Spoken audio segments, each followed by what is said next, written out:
Hello everyone, welcome to a new video on the channel. Today we are doing the third quarter flip through of my bullet journals or reading journals for the year of 2023.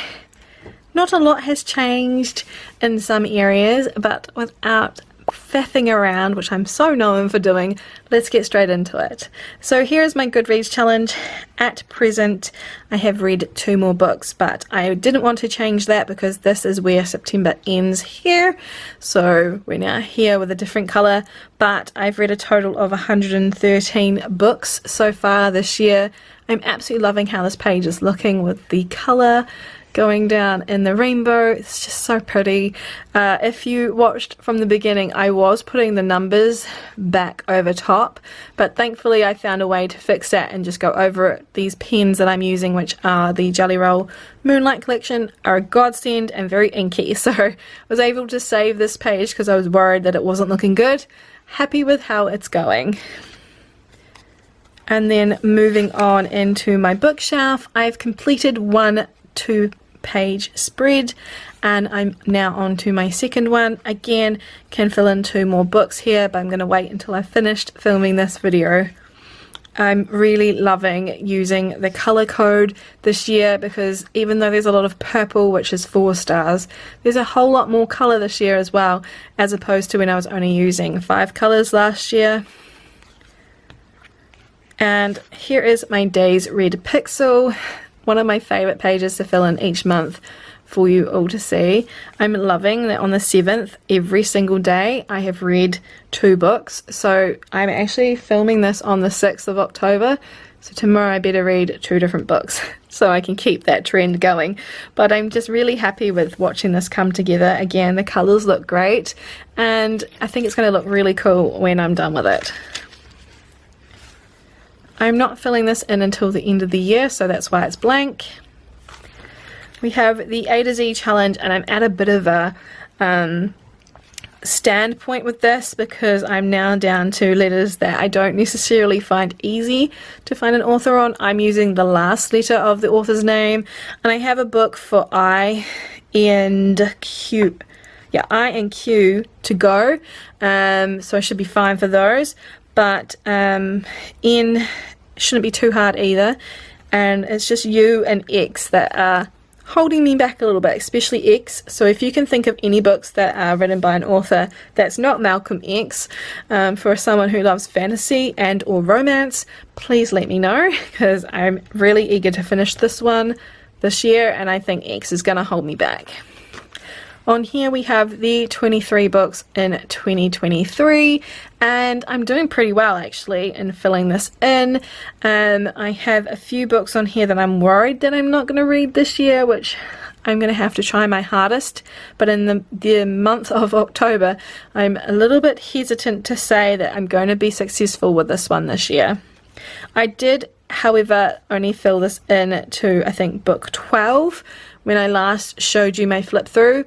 Obviously I've come through now. My plan was at the start of the year to write down only half the list, and then the second half of the year I'd add more, because last year I found books that I put down on my list at the start of the year completely were not up my alley by the end of the year, so I decided to do it that way, and so far it's going okay. I have my TBR Book of the Month list, and I'm hopeful that by the end of the month of October I'll be back up to date. So I have to read these 2 books over the month, but it's looking really good. I'm quite happy with how this page is going, and I'll definitely be doing it next year. The Read the Rainbow challenge, I think I could have filled in green by now, but I've just held off. My plan for this page is to predominantly go by like the main block color rather than having one like this one. I know I have used it, but I really want to try and get just a main block of color. Otherwise I've probably finished this already, but I'm holding off a little bit. I know what book I want to use for the white, and I think I could probably put Love Light Farms here. It's kind of like a greeny teal, but more green, so I think that one I can definitely put in. I haven't really read any books that I read yet, so I mean you could say Scythe is, but I'm hoping for that back block color, so we'll just see how it goes at the end of the year. This is just a little piece of paper to cover these little stars, and if you're new here, all these little bits of wax paper just protects my papers from transfer, because these inky pens sure know how to get onto another page very quickly. Going into the monthlies now, my theme for January was Sorcery of Thorns. Absolutely love that book. It is by Margaret Rogerson, and each month I alternate between a fantasy and a romance. So for January it was a fantasy book, and I was quite happy with how this setup came together. It was my first time doing it, and I think it looks really, really good. Now that I'm in the later parts of the year, I am definitely tired of doing the same thing. We'll talk a little bit about that when we get done there, but it looked really good in the beginning. This was a page I accidentally skipped when I was setting up February, and so I decided not to waste it and put in my monthly themes, so you can see all the books that all the themes have been so far. And then I have my book club reads. This book club here has changed its format, so we won't be finishing these 4 boxes. I think I only have 1 or 2 maybe books that I can put in here, I'm not sure, but this one will be finished and completed. And spoiler for anyone who watches my videos regularly, this one's going to say DNF, and it'll be the first book in the book club reads that I've DNF'd for fantasy this year. February was Set on You by Amy Lee, and it's probably one of my favourites to date, mostly because I came up with a lot of it for the decoration. I made the little Instagram holder. I used my Cricut to print out these hearts and the quote. I made this like fake Instagram captions with quotes from the book. It was just a really fun time putting this together, and I really like the colours as well, so it's one of my favourites so far this year. And I also used my acrylographs for the first time, and it was like a change for me because I've never used paint markers before, so I really did like those. Funnily enough, I haven't really used my acrylographs lately because they are a bit of a pain to work with, but I should hopefully use them sometime soon. And then moving into March, another fantasy book, and this is These Violent Delights by 𝓤𝓮𝓮. I really like this world, and I kept this one quite simple and elegant. This was the first time I used my Cricut to make the vinyl headers, and I just really love everything about this setup. Just think it looks really elegant. And it went really well with the theme of the world because it's set in the 1920s. I just feel like this is just exactly what I was hoping for, so I'm very glad that it came together in the way it did. In April I did The Hating Game by Sally Thorne, and this is one of the least favourites. I didn't have the colours that I wanted at this point, and evidently I had to purchase some more pens. This is the one thing about this journal this year. It's been a little bit challenging. I will come in a little bit, sorry guys. It's been a little bit challenging because I have to keep buying pens to work on the black paper. Not that I'm complaining that much because it means I have more stationery that I enjoy, but when I was filming this and setting it up, I remember feeling like these are not the right colours, and then sadly I got the right colours like 2 weeks after I finished filming this, so very frustrating. But I do like the headers on these little tags, so I do think I'll try and do that again in the future. Moving on to another fantasy book. This is actually a series. This is the Throne of Glass series in full, and I really love how this one came together because I was able to put together all the main characters that I really enjoyed and the themes of the book. And I really love this little cutout that I did with my Cricut. Just really like this theme a lot. Not sure I feel that the colour scheme of the pens and stuff worked, but everything else I really liked.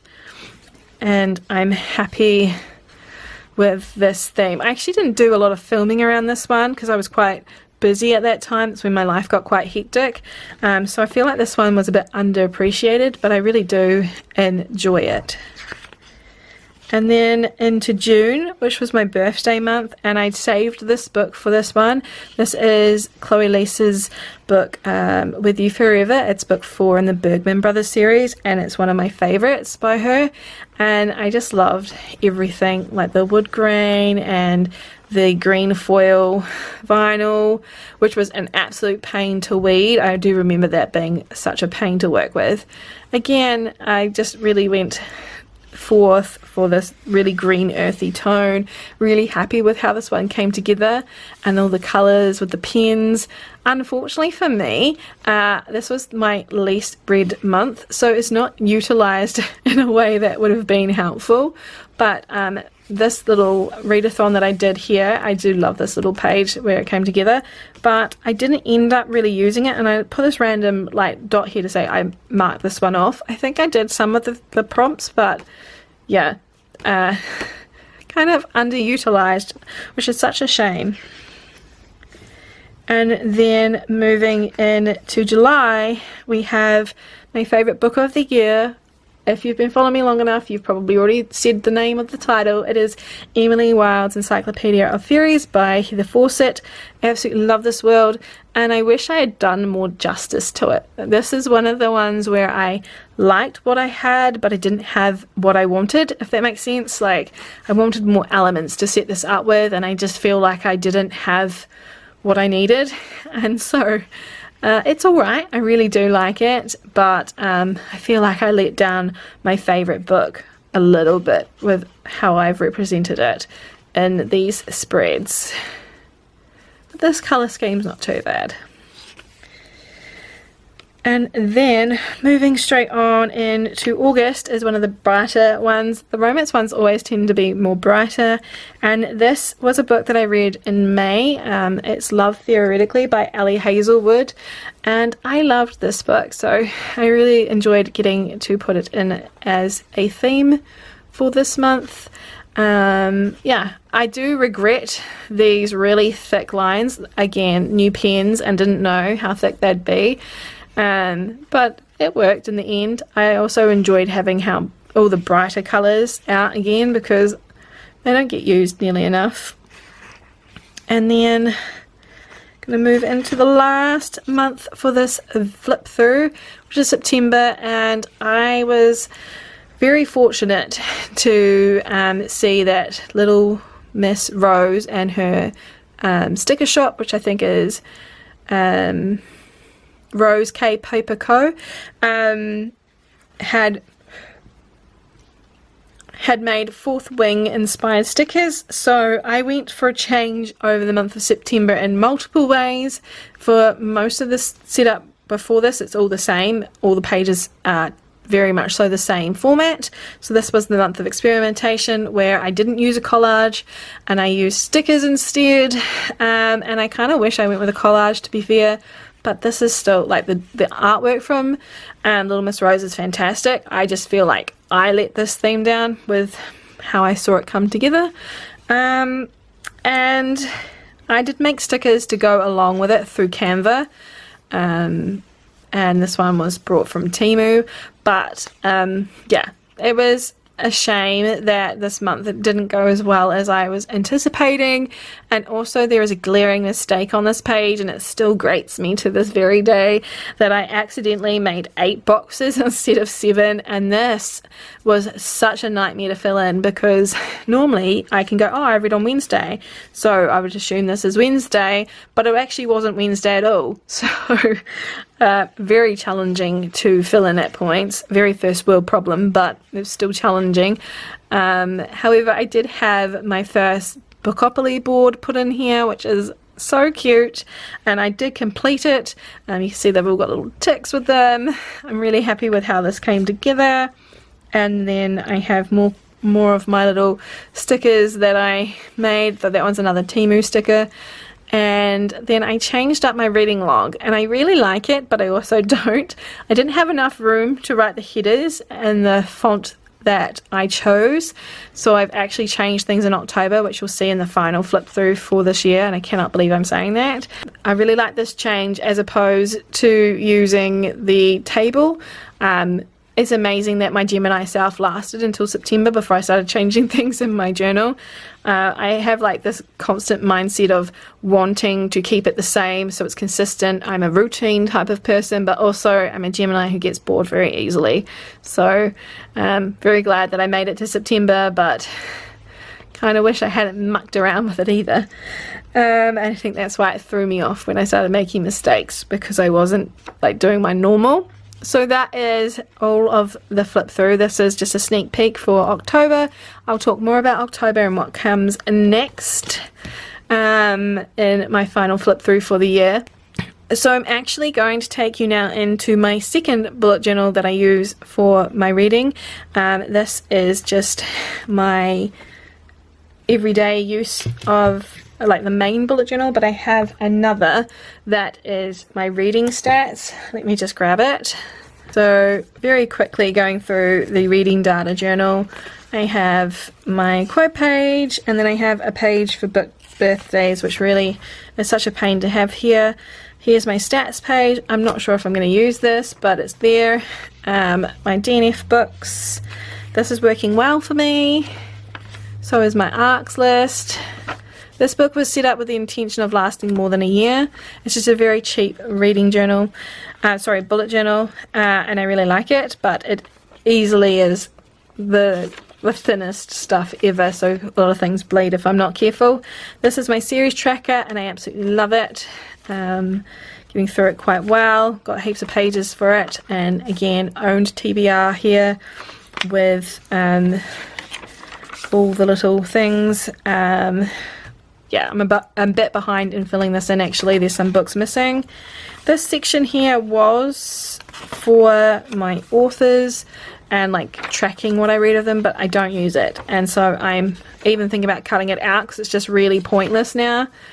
And then the last two pages in here is my mid-year stats, which I absolutely love, and I'm going to do an end-of-year stats kind of like this. That's why I said that other page was redundant. And my 2023 at a glance visual for when I completed books and the star rating that they have. Obviously I've got the second half of the year here. This portion here will be coloured in or covered in with this paper here. I've got some aside for it, but obviously I can't fill it in until I've done the rest of the year. And then there's heaps of pages left, so this will last me more than this year, but I'm really happy with how it's coming together. Thank you so much for spending some time with me today. I hope you enjoyed looking through my reading journals on this third flip through of the year. I cannot believe, again, like I'm saying, that we're going to have a fourth one, and that's coming so soon. And then we're into the year of 2024, which is so crazy to say. But thank you so much for spending some time with me today. And until we next meet, I hope you have fun reading. Bye, everyone.